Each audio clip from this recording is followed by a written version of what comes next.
baie welkom by ons saamwees vanoggend. Dit is so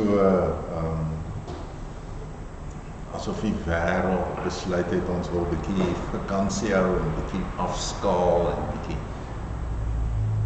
'n bietjie asem skep. Terwyl ons al buite in die sonnetjie sit en praat nou vir die tyd vertel iemand, want hy moes vir werk net 'n bietjie uit die stad uitry en dit was so lekker om net rustig te kon ry en 'n bietjie te kon wegbreek van 'n mens gejaag en spanning hier. So ek seker is ook waar van mense by die huis om 'n bietjie af te kan skakel in hierdie lang naweke en ons hoop dat julle dit goed reg kry. En as julle 'n bietjie kon rondry, geniet dit, wees veilig.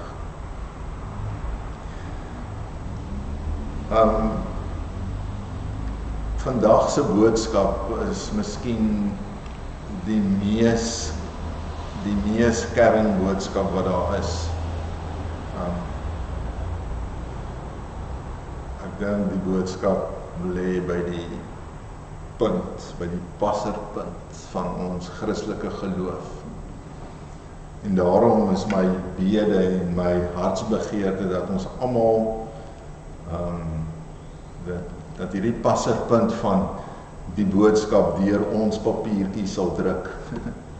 En dat hy sal vasgryp in ons hart en dat dit 'n kring van waarheid in ons lewens sal losmaak. Kom ons begin deur saam te sing lied 286. Daarna kan julle luister en kyk hoe die Here julle laat seën en dan lied 260 daarvan 3 verse as ons geloofsbelijdenis en na daai lied dan kan julle weer gaan sit. Maar nou eers lied 286.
Genade en vrede vir julle van God ons Vader en van ons Here Jesus Christus deur die kragtige werk van die Heilige Gees.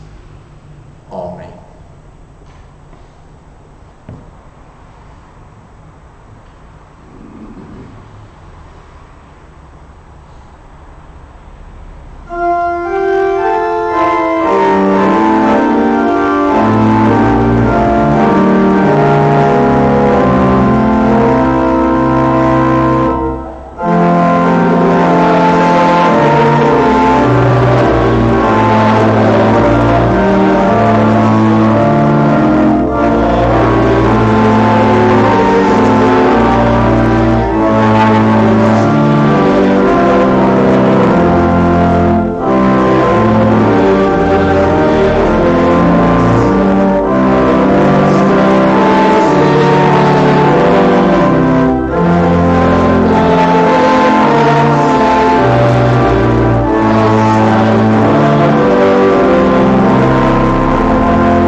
luister, lees ons vanoggend uit Matteus hoofstuk 19.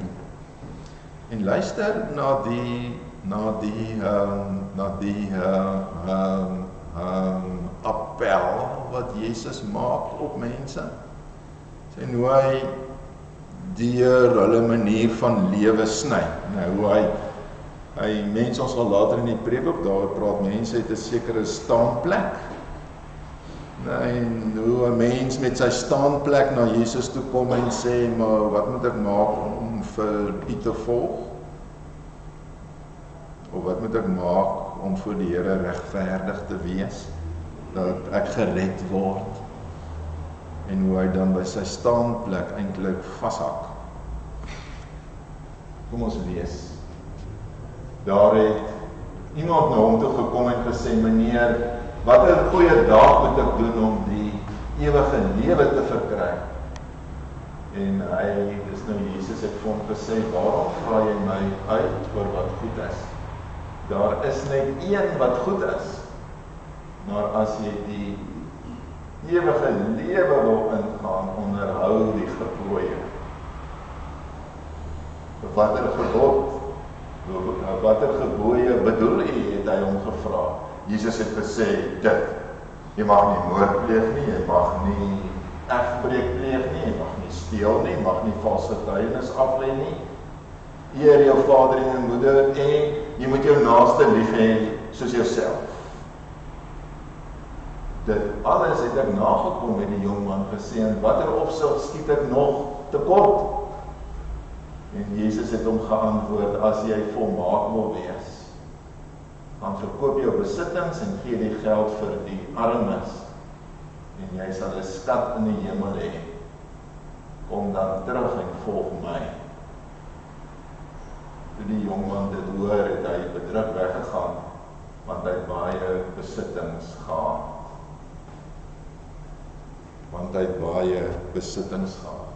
Jesus het toe dit vir sy disippels gesê.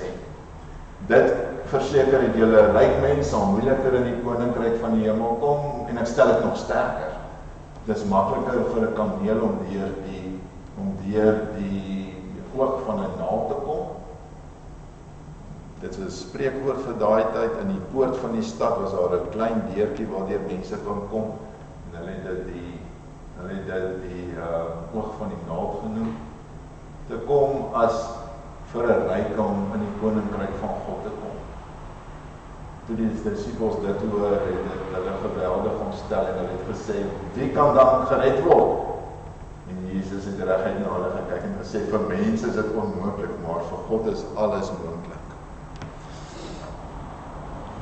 Het jy die jong man se staanplek gesien? Die jong man se staanplek is, hy dink hy moet iets doen om gered te word. Dit is deel van sy staanplek. En hy's ryk. En as Jesus sy vraag beantwoord deur sy las so groot te maak, dat hy besef hy dit nie kan regkry nie, hy sê, kom die gebooie na, dan sê die jong man, maar ek het. En dan duik Jesus nog dieper en sê, maar jou ander staanplek is jou rykdom. Is jy bereid om jou staanplek prys te gee en my te volg? Toe sê die jong man nee. Nou, ek is redelik seker dat rykdom was die jong man se staanplek, en hier is 'n les vir ons in oor hoe om met geld te werk en daaroor te dink. Maar elkeen het maar ons rykdom, nee. Daar is maar in elkeen van ons se lewe ietsie wat ons so aan vashou, dat Jesus sê, sit daai ding neer en volg my toe. En sê ons, wil 'n bietjie daaroor dink.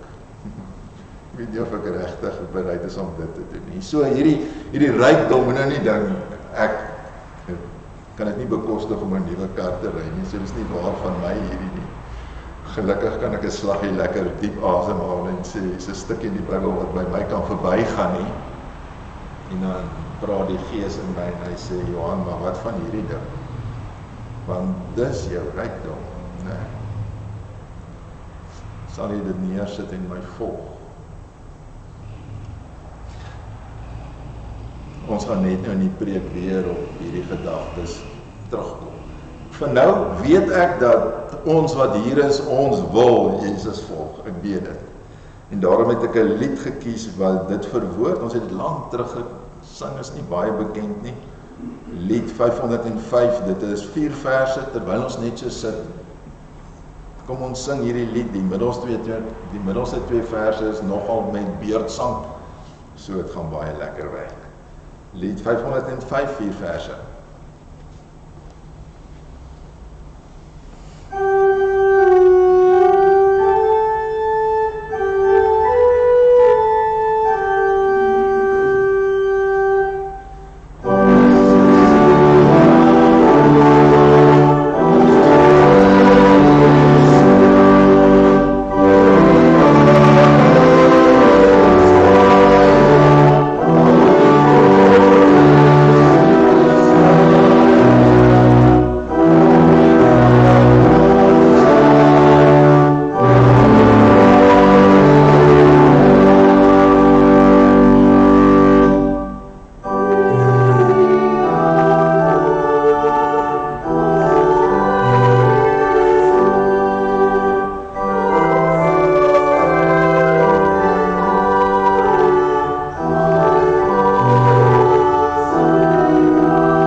Kom ons maak 'n lysie van dit wat ons graag wil saam bid vanoggend.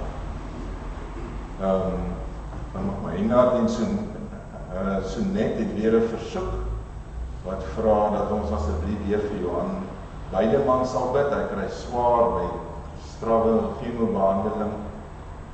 Ook vir Leonora, sy familie en vriende vir krag en moed om hom by te staan. Dan kan ons Skepper vir die blywilligheid waarmee Johan steeds sy kruis dra en sy lig so laat skitter. Ons gaan graag vir Johan en hulle familie bid.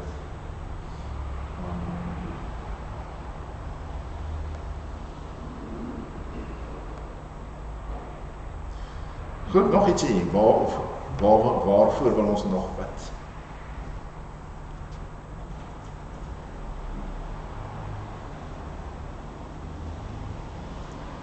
Om te sluit by jou tema van Matteus, ons bid so gewild vir leierskap, maar ons bid dalk vir leierskap om ons probleme uit te sorteer. Ek dink ons moet ons gebed vir ons leierskap verander na mag ons biddende leiers hê. Want as ons biddende leiers het, dan sal hulle in elk geval hoor wat die Here wil sê. Ja. Dion sê dat ons dikwels bid, hy sê hy wil aansluit by die gedeelte uit Matteus wat ons gelees het. Ons bid dikwels vir leierskap in ons land. Hy sê miskien moet ons gebed 'n bietjie meer spesifiek maak en vra vir biddende leiers. Want as leiers op hulle knieë voor die Here is, dan sal hulle biddendien doen wat die Here wil hê. Dankie daarvoor, Dion. Nog iets hier, wat is daar nog? Ja, Elma. Ek wens vir Martin hulle bid, my baas is Pretoria met COVID gediagnoseer en hy kry nog steeds kankerbehandeling, so hy is in die hospitaal, maar hulle kry nie eintlik beter nie, hulle kry nie koers af nie, regtig wil hulle die Here ingryp dit kom daar.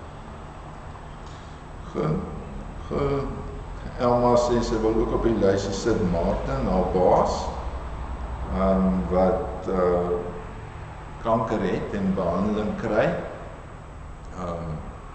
Lyk vir my redelik in remissie daar, maar nog steeds deurlopend behandeling kry. En nou het hy vir die tweede keer COVID gekry en hy sukkel nou die tweede keer om haar deur te kom. Is nou in die week, is hy nou na die hospitaal, dus ons wil graag vir hom op pad. Nog ietsie, wat het ons nog op die hart? Ja, Rina. So, 'n klomp maande terug, daar agter het hy gesit en 'n gebedsversoek gegee, hy gevra of dit die ontwikkeling en seën in die proses van ontwikkeling van die vaksine. Ja. Dis nou baie lank terug, maar Ja. wil baie gebedsversoek hê. En die proses van die uitvoering van die Ja. Larina herinner ons 'n klomp maande terug het hier iemand gevra dat ons bid vir die proses vir die ontwikkeling van 'n vaksine. En dis goed om vir die Here dankie te sê vir dit wat hy gegee het. Hierdie week 'n boodskapie gekry wat sê ek moet registreer hier en daar. Nou dit maak 'n mens opgewonde. Maar ons wil ook bid dat die proses van die uitrol van die vaksines, dat dit geseën sal wees en dat mense met weerstand nugter sal wees. Ja, dat hulle nugter sal dink, dat die Here ons nugterheid sal gee. Dankie Lerina. Nog ietsie, wat is daar nog?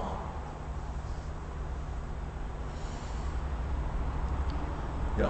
Miskien kan ons gerus ook bid dat die krisis wat in Indië afspeel, dat daar uitkoms is, en dat die Here daar is om mense vast te hou, want dit lyk ook vir my soos groot sleep. Ja, dit lyk of die piek is nog nie in Indië bereik nie. Hulle is op van 350 nuwe infeksies 'n dag na 400.000.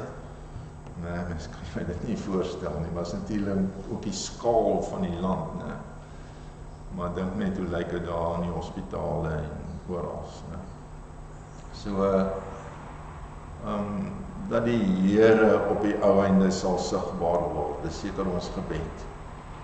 Nee, dat mense sal stil word en hom sal raak sien en herken vir wie hy is. Ja, binne hulle staanplek, né? Julle sien hoe die gedagte van staanplek skielike mense kyk na Jesus nogal ryker maak, want skielik kan jy verstaan hoe dit vir sommige mense moeilik is om hom raak te sien. Of dalk juis maklik. Nog ietsie, wat het julle nog op die hart?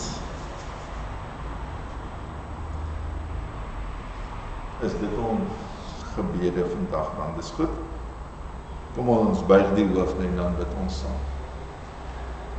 Here, ons weet van 'n klomp mense wat met kanker stoei in verskillende vlakke van gevorderdheid. En ons hoor by Hennard hulle Johan baie swaar kry hulle vriend. En ons dink aan hom, Here, dat hy in sy swaar en in sy siek U sal raak sien, meer en meer, en die heerlikheid, U heerlikheid, meer en meer in sy lewe sal weerkaats.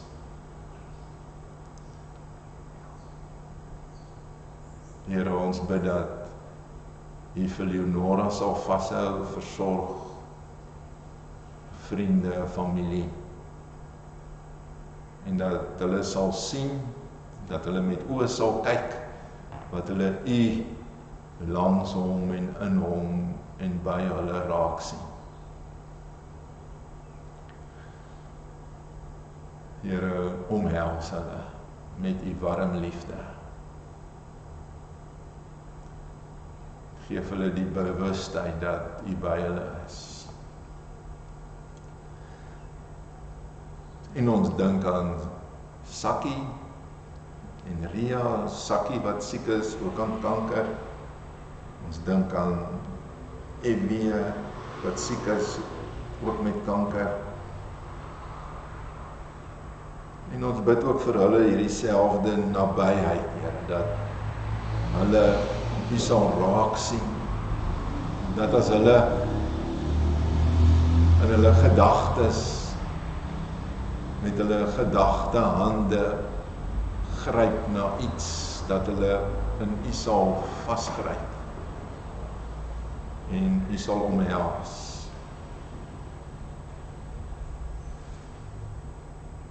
Here, dit is vir hulle en vir hulle gesinne moeilike dinge om te dra. Ons bid dat U hulle sal seën met krag en met 'n visie op U. En ons dink aan Martin en Madeleine en hulle kinders, waar die afgelope jaar en 'n half die een slegte nuus na die ander hoor. Ons bid dat U hom waar sy nou behandeling kry sal omhels, dat U hom gesond sal maak, dat U sy longe sal aanraak, sodat daar hoop en lewe kan wees. Here, ons is in die teenwoordigheid van siekte glad nie verleen nie. Ons weet dat U het mag oor siekte en U maak gesond wanneer U wil. En U neem mense weg wanneer U wil. Ons bede is, Here, dat U sal doen wat U wil. En dat U genesende krag op welke plek en welke manier ook al sal laat werk, sodat mense in U kan lewe. Of dit in hierdie lewe is of in die lewe hierna.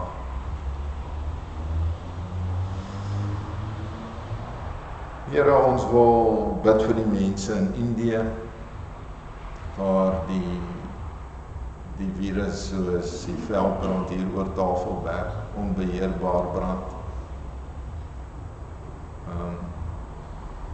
Ons wil vra dat die mense se oë na U toe sal draai, sodat hulle in U hoop en lewe en perspektief sal vind. Here, ons bid vir die mediese personeel daar wat nou met leë hande sonder die magasyne gelaai van suurstof en toerusting na die mense moet kyk. En daar eintlik in die ganse wêreld nie genoeg is om so dit te stuur om te help nie. Here, ons bid dat U die vaksines wat U met soveel sorg en kundigheid vir ons gegee het, selfs mense wat U nie ken nie, het U gebruik om ons te seën en die vaksines. En ons bid dat die uitrol daarvan hier in ons land, maar ook op ander plekke in die wêreld, dat die lande wat in oorvloed het, sal uitdeel ook aan die lande wat nie toegang het tot vaksines nie. En dat mense so weerbaar gemaak kan word teenoor hierdie virus. Ons verstaan, Here, dat hierdie tegnieke vir ons gee om die dorings en die distels van hierdie lewe 'n bietjie stomper te maak. Help ons, Here, om ook met vaardigheid en tegniek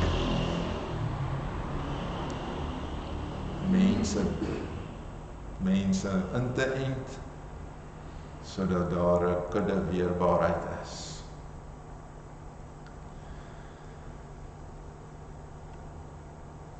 Here, maar in dit alles kan ons, wat se tegniek selfs bemeester, maar as ons nie leiers het, wat vir ons rigting wys, en mense kan saamtrek, en mobiliseer, en te sê, kom, ek loop voor met die vlag, volg my nie. Dan kom ons op plekke waar persoonlike welvaart mense se doel word en lei hulle lande in moerasse in van armoede en van opstandigheid. En as leiers dink hulle lande met geweld kan regeer, dan buig mense se rug, praat hulle onderling agteraf. Loop dit uit op geweld wat geweld baar. Here, gee vir ons leiers wat met hulle oor teen u bors lewe. Wat deur die wêreld en sy omstandighede op hulle knieë gebring word, wat u op hulle knieë bring. U hulle op hulle knieë bring en wat u hulle u passerpunt in hulle hart neersit. En hulle u vind. En hulle u volg. En dat ons hulle sal volg soos wat hulle vir u volg. Here, ons weet leiers het ook hulle staanplek waar hulle vandaan kom, hulle geskiedenis, hulle storie. Help hulle om ook deur hulle storie heen die passerpunt deur hulle staanplek te voel prik. En daar 'n ligstraaltjie van u heerlikheid tot in hulle hart sal skyn. Doen dit ook nou met ons. Praat so met ons, Here, dat ons sal deursien na die kern van dit alles. Ons bid dit in ons Here Jesus se naam. Amen.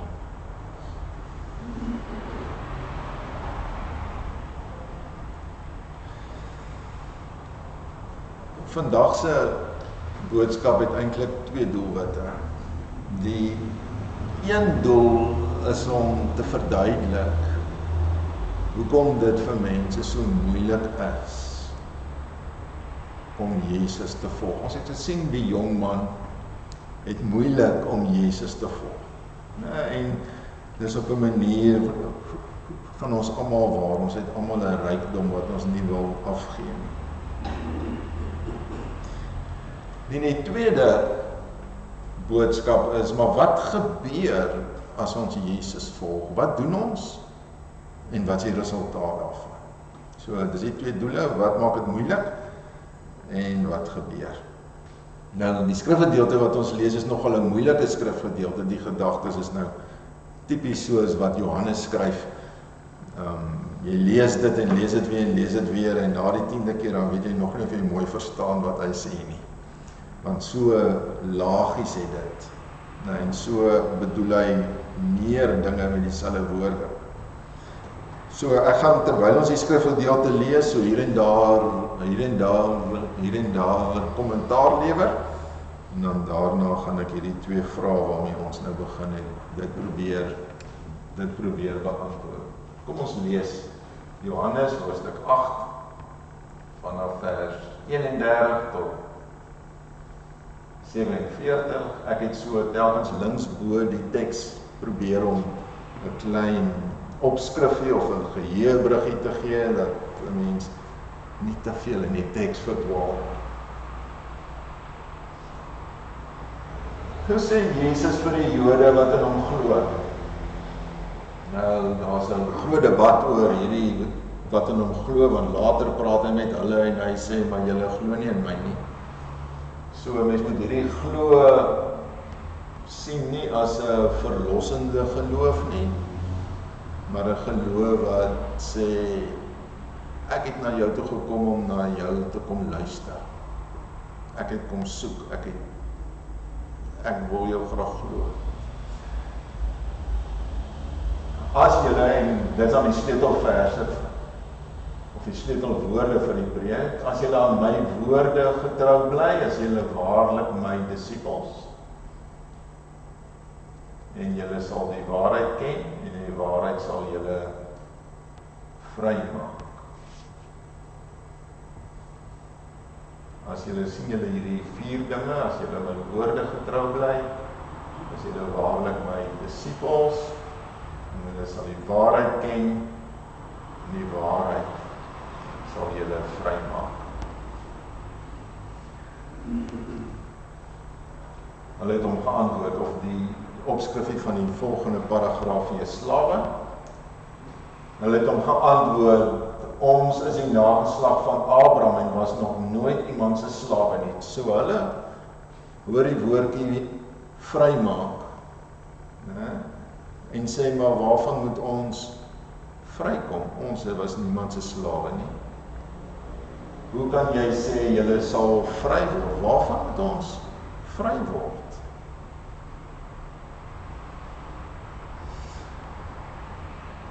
En Jesus sê toe vir hulle, dit verseker ek julle, elkeen wat sonde doen is 'n slaaf van die sonde.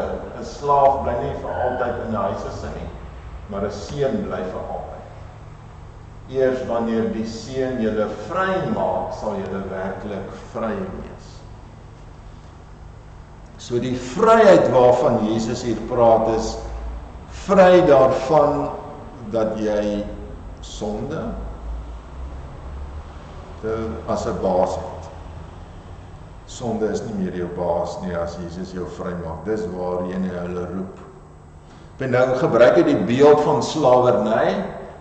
Jesus sê, as ek op die slawemark kom, as julle my volg, as julle my in ware geloof omhels, dan koop ek julle op die slawemark los van julle baas, van sonde af. Maar gewoonlik, dan is jy net die slaaf van 'n nuwe persoon. Maar dan sê hy, ek neem jou as my kind in my huis, en nie as 'n slaaf nie. So ek koop jou nie net los van jou vorige baas, en ek's 'n beter baas nie. Ek maak jou my kind. Jy mag hier bly, jy kan gaan as jy wil, maar jy mag hier by my bly. Jy mag van my huise rykdom deel. Dis wat vryheid beteken. Maar nou gaan hy verder, hy beantwoord hulle opmerking dat hulle sê hulle is kinders van Abraham. Ja, weet julle is die nageslag van Abraham in julle bloed, maar julle wil my doodmaak omdat my woorde nie ingang by julle vind nie. Ek praat oor wat ek by my Vader gesien het, en julle doen wat julle by julle Vader gehoor het.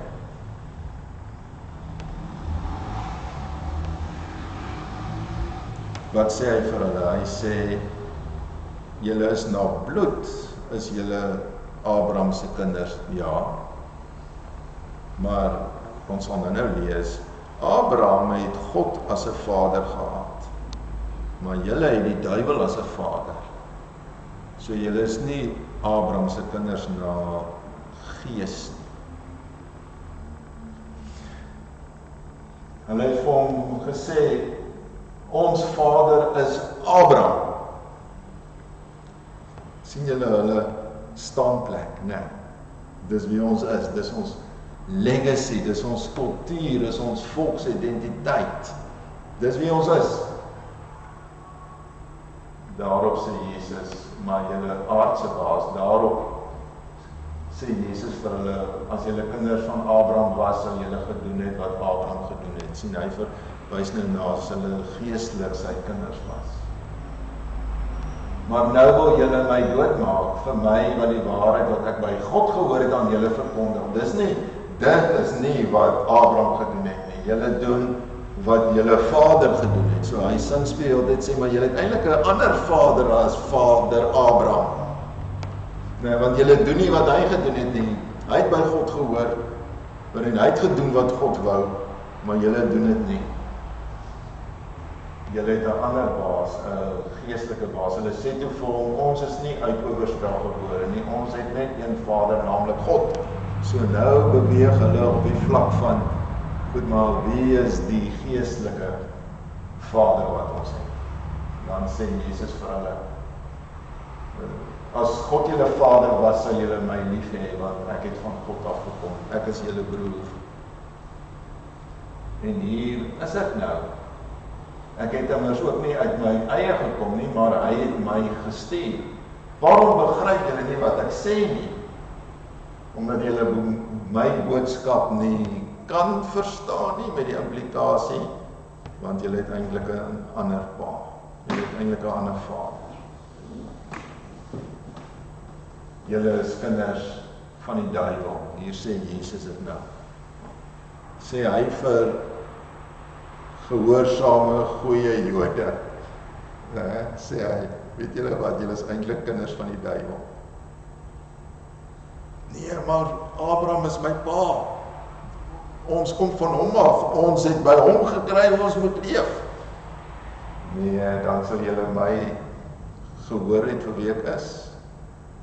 Julle sou gedoen het wat ek vir julle gesê het, maar julle doen dit nie. Julle is kinders van die duiwel, hy is julle vader en julle wil doen wat julle vader wil hê julle moet doen. Hy was van die begin af 'n moordenaar en hy staan nie aan die kant van die waarheid nie. Omdat daar geen waarheid in hom is nie, wanneer hy leentaal praat, is dit volgens sy aard, want hy is 'n leenaar en die vader van die leuen. En omdat ek die waarheid praat, glo julle nie in my nie. Wie van julle kan sonde by my aanwys? As ek dan die waarheid praat, waarom glo julle nie in my nie? Wie 'n kind van God is, luister na die woorde van God. En juist daarom luister julle nie, omdat julle nie kinders van God is. Jy kan teruggaan om my nou heeltemal op die skerm te help vorentoe gaan. Dus wat sê die skrifgedeelte? Jesus sê, volg my. Hy sê, aap my na. Nee, volg my, doen my na, en julle sal die waarheid leer ken, dat ek die kind van God is, die seun van God, wat na die wêreld toe gekom het. Aldoenende sal julle dit leer verstaan, die waarheid leer verstaan. Hoekom? Want deur my na te aap, deur te doen wat ek doen, begin julle die hart van God die Vader leef en verstaan julle wat hy gee en hoekom hy dit gee en hoe dit balans en heelheid in hierdie stukkende wêreld bring. Begin maar deur te doen. En julle sal die waarheid oor my en God leer ken en dit sal julle vry maak om soos blymoedige, vry mense in God se teenwoordigheid te kan leef, om in sy harmonie te leef. Wat staan in jou pad om dit te doen? Wel, jou staanplek. My tradisie van my voorgeslagte en Abraham, die hele tradisie van my volk wat daaruit voortgesprei het. Dit staan in my pad, sodat ek nie Jesus kan sien en hom begin volg nie. Ek volg my tradisie. Ek volg my staanplek, ek leef my staanplek. Ons wil net nog 'n bietjie oor staanplek. En ten diepste wat gebeur is, wanneer jou staanplek jou lewe beheers, dan is dit net wat Satan wil hê. Nee, want dan is dit die ding wat hy vat en bo Jesus insit. En dan leef jy of jy volg jou staanplek en jy volg hom nie. En dis hoekom ek sê, die Here druk vanoggend 'n passerpunt deur ons staanplek. Net dat ons hom kan raak sien vir wie hy is. En die besluit maak, weer opnuut om te sê, ten spyte van wat my staanplek wil hê, wie en wat ek moet wees, sal ek elke dag na my staanplek deur Jesus se oë kyk. Ek sal elke dag vra, Here, hoe is my staanplek in U pad? Help my U voorbeeld sien en U voorbeeld leef. Kom ons dink 'n oomblik oor wat is staanplek. Die Jode sê hulle is die kinders van Abraham, hulle is die bloedverwante van Abraham. Hulle sê hulle het deur Abraham en Nahum, deur Moses, deur hulle hele storie, het hulle die seremoniële wet gekry wat die kinderoppasser is om hulle veilig in God se teenwoordigheid te hou as hulle hierdie seremonies nakom van diere offer by die tempel. Dan leef ons hierdie metafoor van God sal ons ook vergewe. Sal by hom aanvaarbaar wees.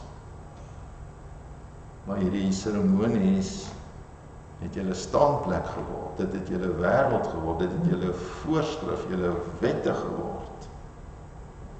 Nou dat julle die vervulling van die seremonies hier by julle het, sien julle dit nie.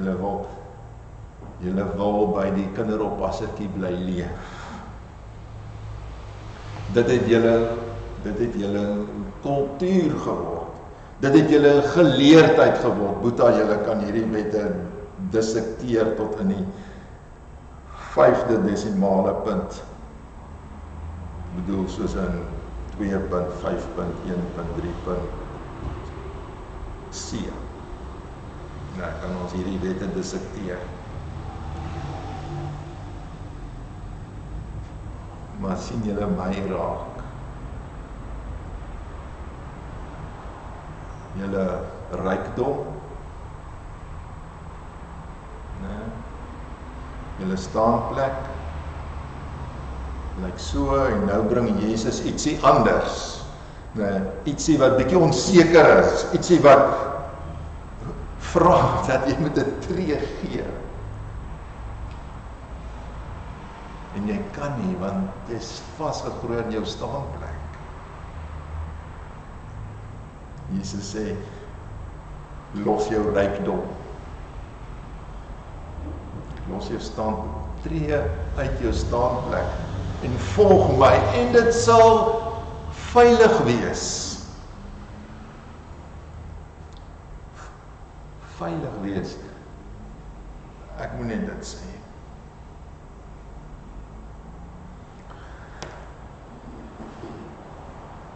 Deel van my staanplek is dat ek's 'n man. En ek is blank en ek praat Afrikaans. En deel van my staanplek is ek het 'n geskiedenis in die land. Wat 'n storie op my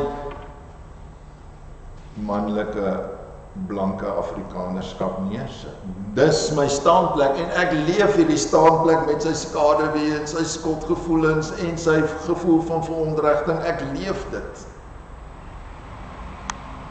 Ek het in die Dobberkerk groot geword.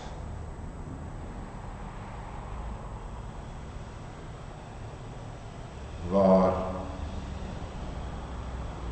Jesus se naam dikwels te min genoem is. Waar mense baie gelowig parallelle uit die Ou Testament trek en op vandag neersit. Maar dit nie deur die folter van Jesus altyd doen nie. En hoe Jesus die Ou Testament vervul het en in 'n nuwe bedeling laat ontaard het.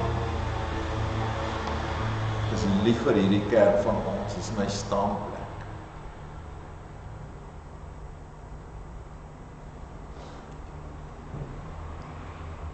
Om deur my staanplek Jesus te vind, sê nie dat ek ophou om 'n gereformeerde, blanke Afrikaner man te wees nie. Maar dit sê wie's bo.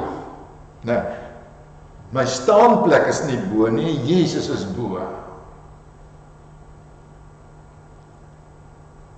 Ek volg Jesus in my man wees. Ek volg Jesus in my wit wees. Ek volg Jesus in my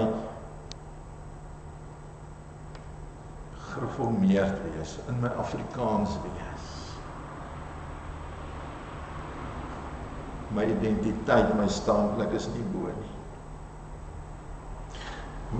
Wat is jou staanplek? Ek dink 'n mens kan mense staanplek nog beter definieer. Hoe huis het jy groot geword? 'n Streng pa.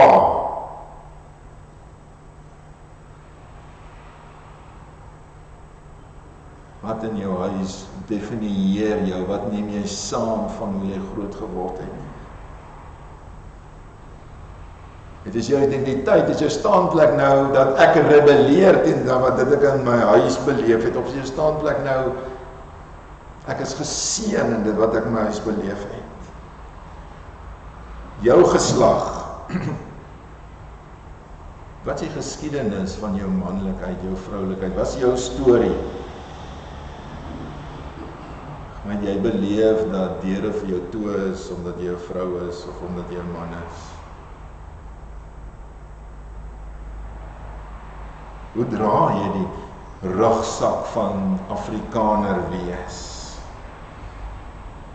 Met al sy klippe wat mense daaraan pak, wat jy self daaraan pak. Wat is jou storie? Hoe is jy as Suid-Afrikaner? Is jy gewillig maar uitgestoot? Of wat is jou plek? Die kerk. Is jy ook onseker hoe lyk 'n kerk in 2021? Waar ons 'n klomp cloud lidmate het. Bygekry het, fantasties. Maar hoe lyk 'n kerk dan? Wat is jou staanplek? Kan ons nog kerk wees soos ons kerk was? Wat is jou identiteit, wat is jou kultuur, wat is jou denkraamwerk, wat is jou mees basiese lewenswaarde waarmee jy leef? Wat is jou staanplek? Wat is jou rykdom? En is dit jou pa? Is dit die ding wat jou beheer, wat jou begin en jou einde definieer? En hoe verhinder dit jou om Jesus raak te sien vir wie hy is? Kyk jy na Jesus deur die lens van jou staanplek, deur die lens van jou rykdom? Of kyk jy na jou staanplek deur die lens van Jesus?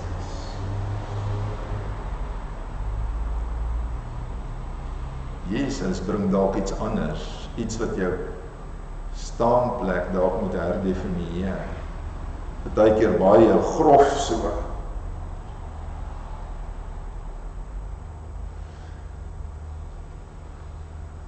Is dit hoekom ons huiwer om met oop arms na Jesus toe te hardloop en te sê, Here Jesus, help my vandag lewe, help my vandag U volg.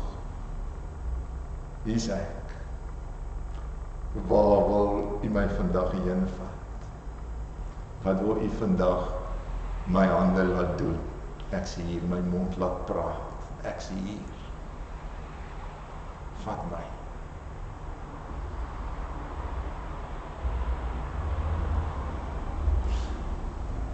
Of is dit jou staanplek van gereformeerde gereserveerdheid wat jou keer?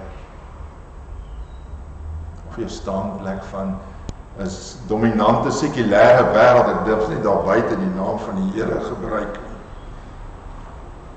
Ek gaan vir my 'n grap maak. Wat is dit wat jou verhinder? Iets in jou staanplek. Maar Jesus sê, as julle aan my woorde getrou bly, as julle doen wat ek sê, dan is julle waarlik my disippels. En 'n disipel doen wat? 'n Disipel is 'n leerling. 'n Disipel is iemand wat leer by sy meester. En 'n disipel leer, 'n groot deel van die leer wat 'n disipel het, is hy kyk wat maak sy meester, en dan aap hy hom na, hy doen dit na. Die soort leer is nie net leer van in 'n boek lees en nou weet ek hoe werk dit en ek kan 'n eksamen oor dogmatiek deurkom nie. Dis nie net dit nie, en daai is goed. Maar dis leer ken. Die teks sê leer ken wie Jesus is deur te doen wat hy sê, dan sal jy sy hart leer ken. Jy sal begin verstaan hoekom hy dit sê. Met watter hart hy vir jou sê, leef so, maak so, maak so.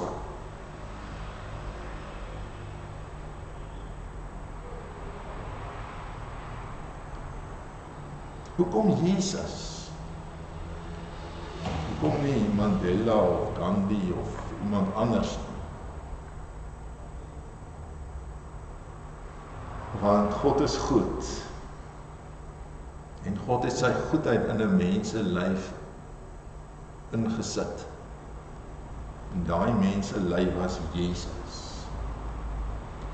As jy God se goedheid wil sien, moet jy na Jesus kyk, want jy sien in Jesus stukkies van die mooi van Mandela, van die mooi van Gandhi, van die mooi van Napoleon, van die mooi van, jy sien in hom die ultimate mens, want hy is volledig God se heelbeeld. God is liefde. Liefde is in Jesus beliggaam. God is 'n misterie, maar ons kan iets in Jesus van hom sien. Weet julle, ek hoor die weer iemand sê, die hele storie van die tragiese held, die held wat sy lewe gee en daardeur die gemeenskap red, is 'n ou storie in die menslike geskiedenis, is 'n ou storie, is wel bekend. Baie van hierdie mites het juis hierdie element in van die tragiese held. En nou sê baie mense die Jesus storie is ook maar net nog 'n mite in daai reeks van die tragiese held. Hulle is vir ons 'n voorbeeld. Maar toe sê iemand,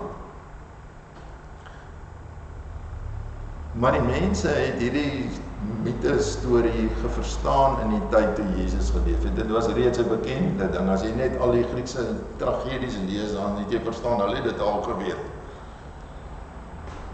En toe sê die ou, maar as jy kyk hoe opgewonde die mense was oor hierdie tragiese held, oor Jesus. Die hele wêreld was aan die praat. Hulle het hulle goed opgepak en hulle het op 'n reis gegaan om van hierdie mens te vertel. Dit is net anders. Hoekom? Want is nie meer net 'n mite nie, dit het regtig hier onder ons gebeur. Dit was anders as al die ander stories van die tragiese held. Die gebeur. En hierdie tragiese held het 'n gelukkige einde. Van die ander stories gewoonlik nie het nie. Die tragiese held het oorwin. Dis hoekom Jesus die passer se punt is. As ons hom nie verstaan nie, as ons hom nie begryp nie, as ons hom nie volg nie, dan is ons maar weer waar die Jode is en bou ons 'n kultuur van seremonies, van 'n metafoor in stand hou. Jesus is die praktiese voorbeeld van hoe om te leef. In hom was ek vas. Nee, ek ek, jok, buite hom was ek vas en in hom is ek nou vry. Is ek op die slawemark losgekoop van sonde, maar eintlik van die mensemoordenaar, van die duiwel. Ek is van die Satan vry. En ek is nie nou 'n boemelaar op die straat wat nie 'n plek het om te bly nie. Ek bly in die Here se huis. Ek is sy kind. Met die vrymoedigheid van iemand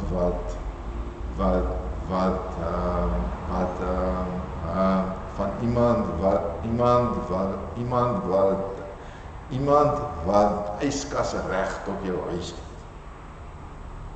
En as ek by jou kom kuier, dan is dit nie baie goeie manier om in te stap by jou huis en te sê, hey, wat is hier in die yskas vir my? Maar daar was 'n student in 'n vorige gemeente by ons, wat so 'n kind in ons huis geword het. Hy het dikwels die vrymoedigheid gehad om in te stap en te gaan kyk wat is in die yskas. Hy roep hy daar van die kombuis af, maak ek vir ons toebroodjies, wat wil julle hê? Ham en kaas. Partykeer as ons nie daar is nie, dan kry ons sy bordjie met krummels op die tafel in die sitkamer en hy lê op die bank en slaap. So is ons in die Here se huis. Nou, ons is tuis daar. Dis nie slawe nie. Dis nie moeite werd om Jesus te volg, nee, om te sê Jesus is die een. Jesus, hierdie week volg ek u, aap ek u na, doen ek wat u doen. Ek gaan dit 'n week gee. Ek gaan dit 'n week probeer. Ek gaan u nadoen. En terwyl ek u nadoen, gaan ek vir myself vra, maar hoekom doen Jesus dit? En wat moet met my staanplek gebeur om hierdie ding te kan doen? Julle sal sien, ek het 'n mooi foto gekry as 'n agtergrond of 'n voorblad en 'n agterblad vir vandag se diens van 'n meisie wat so staan. Weet julle hoe moeilik is dit vir 'n dopperman om so te staan, vir my om so te staan? Ja, ek is gereserveerd, ek moet my sagte, blootgestelde dele moet ek toehou aan, ek weet daar kom vuise oor. Maar ek is vry. Dink bietjie as ek nou sou vra, sal jy so gaan? Nie sommer nie. Nee, want jou staanplek is moeilik. Maar baie keer sê Jesus, lig jou arms op en prys my. Dit staan in die Bybel. Nee, sê ons. Het is net kultureel bepaald. Okay. Maar julle hoor wat ek sê. Nee? Kyk of jy bereid is om Jesus net vir 'n week, probeer in die week. En dan vra jy jouself daarna, na die week, of jy vryer of meer van 'n slaaf voel.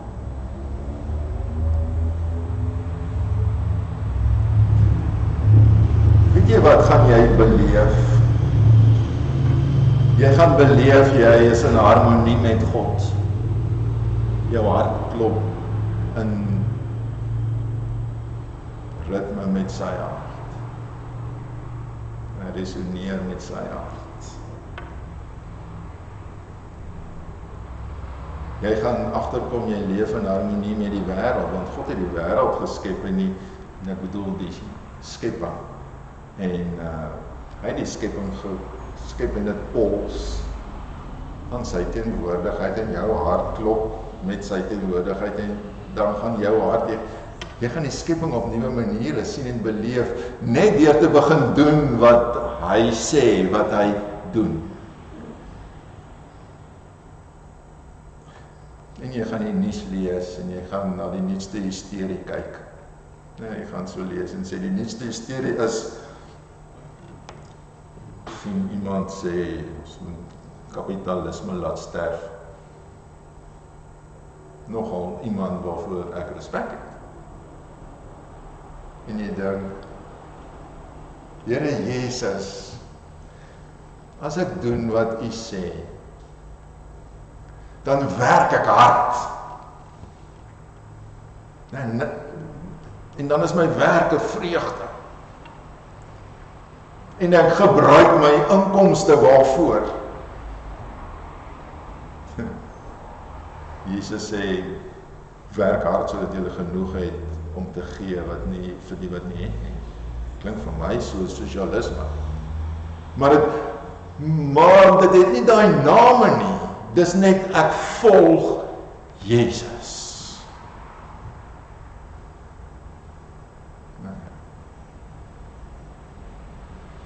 Ek lees in die nuus, Black Lives Matter het wit, swart, die ouens het daai staanplek en die ouens het hierdie staanplek wat minderwaardig is en ons moet hierdie ouens se staanplek afbreek. OK. Here Jesus, wie is ek? Ek volg U, wat het U gedoen? U het ons bediende kom word, U het ons voete gewas.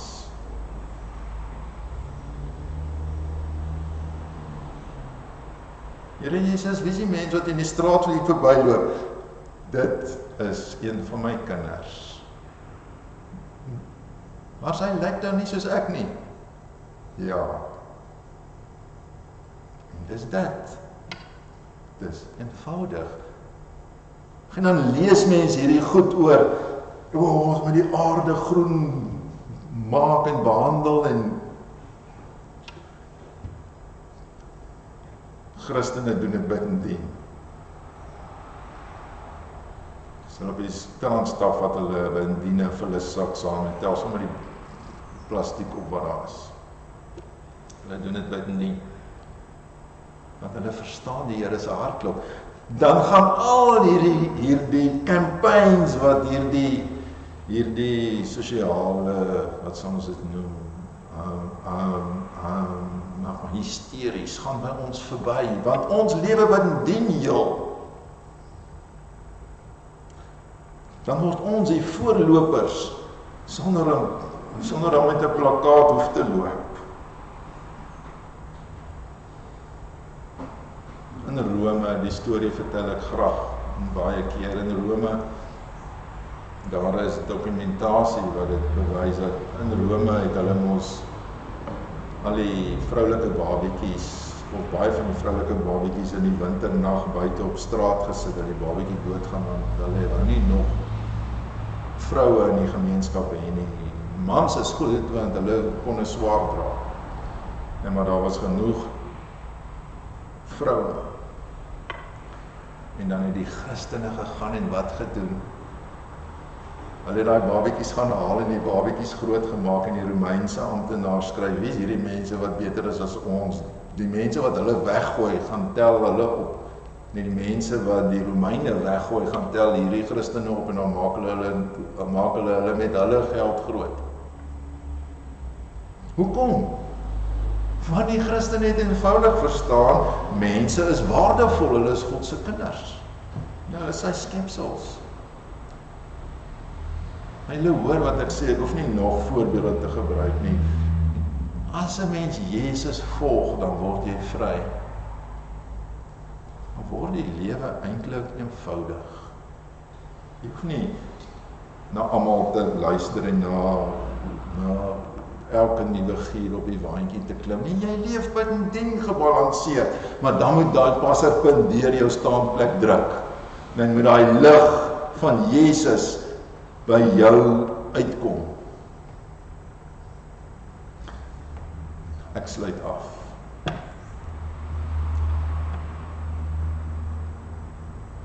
Kan jy Jesus so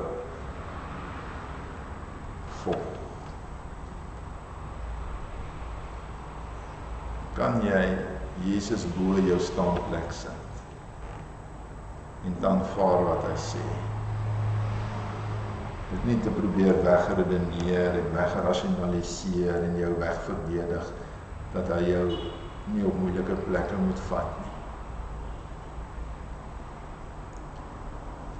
kan jy Jesus bo jou staanplek sit. Nie jou staanplek minag nie, hy sit jou daar neer. Maar hy wil bo jou staanplek wees. Hier is jou en my uitdaging vir die week. Net die week, en dan dink jy weer volgende Sondag daaroor.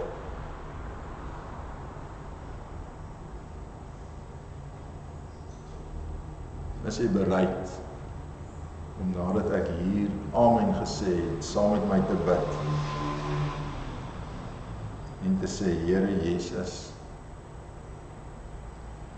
die week maak ek U die belangrikste in my lewe. En ek gaan vir U vra wat ek moet doen. Ek wil U volg.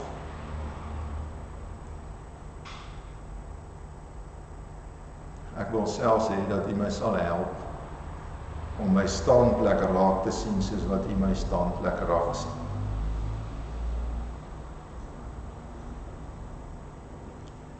En volgende Sondag gaan ek vir myself vra, is ek 'n slaaf of is ek 'n kind?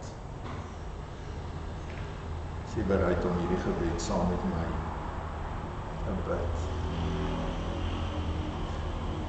Kom ons sluit die oë en dan bid ons saam.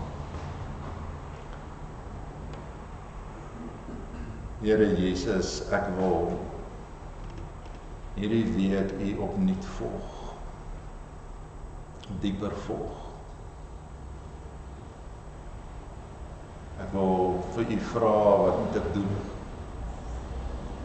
Ek wil as ek hoor dat ek op moeilike plekke moet gaan, my arms ook te sprei en met U Gees onder my vlerke gaan doen. Ek wil, Here, hierdie week ook my staanplek raak sien deur U oë. My rykdom, my roem.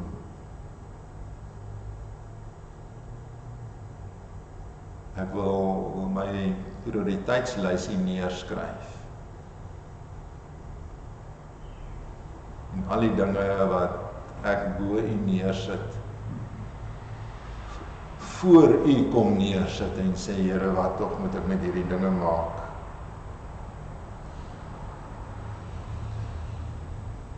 Ek wil, Here, U volg, sodat ek U hart kan verstaan. Dis die waarheid.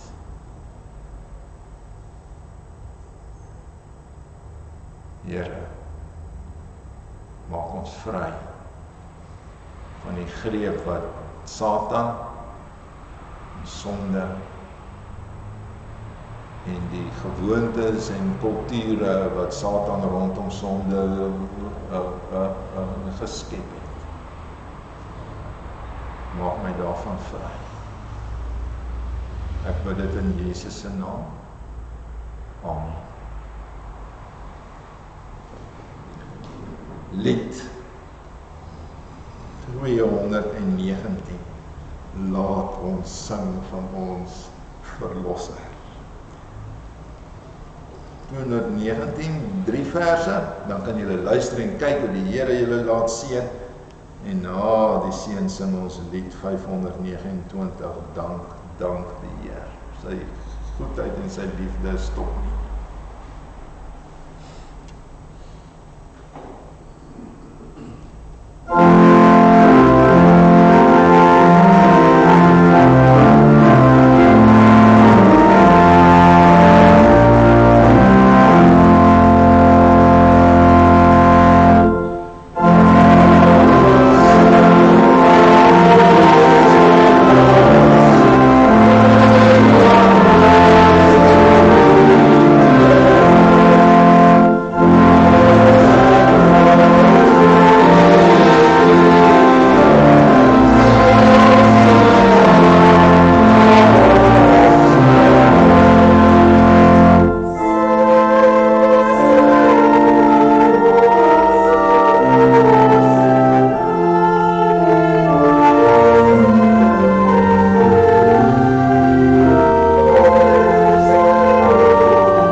genade van ons Here Jesus Christus en die liefde van God die Vader en die innige nabyheid en gemeenskap van die Heilige Gees sal verseker met julle wees.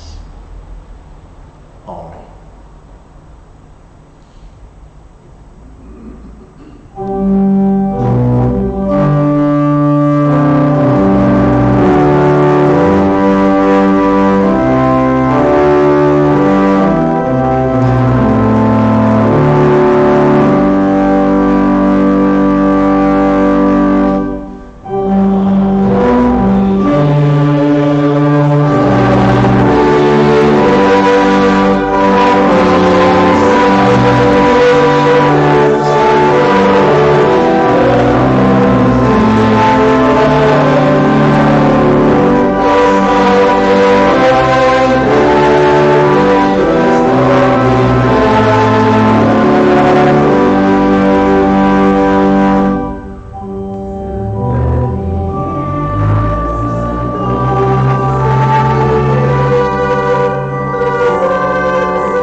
Volgende week begin ons met 'n reeksie van dinge om te doen. Miskien is vandag die voorloper daartoe, né? So van volgende week af gaan ons so vir 10 Sondae op verskillende lekker doen dinge fokus en vra hoe wil Jesus hê moet mense doen? En ons gaan hom volg.